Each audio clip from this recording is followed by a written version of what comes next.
With your research focusing on fragmenting of Black feminine identity, what are some misunderstandings you hope to clarify today or elude through your work?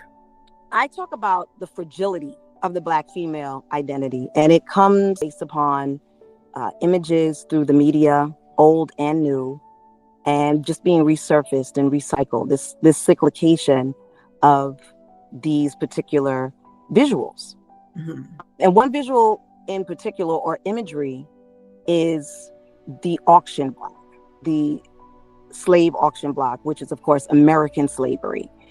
And so because of this,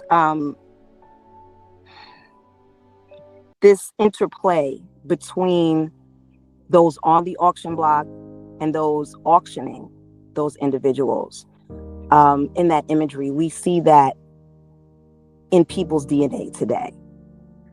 So when you see a police officer brutally dragging a Black woman out of her car, when you know as a male, you have so much more strength than her. I don't care what she may or may not have done, because remember, you're not guilty until when, right? In the courtroom. So to pull her out and feel comfortable enough to do that, but you would not do that to a counterpart. Mm-hmm. If that person was your aunt, your daughter, or someone you knew in your neighborhood, and you happen to be white, it's not the same thing.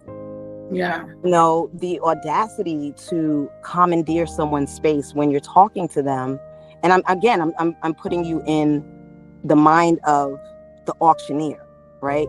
And so because they had the ability to touch and handle our body parts, our head, just us, and invade our space, that has trickled down even to 2025 to say, I have the right to film you, even though you're not doing anything wrong. I have the right to taunt you, to call you names, because this is what was done for so long.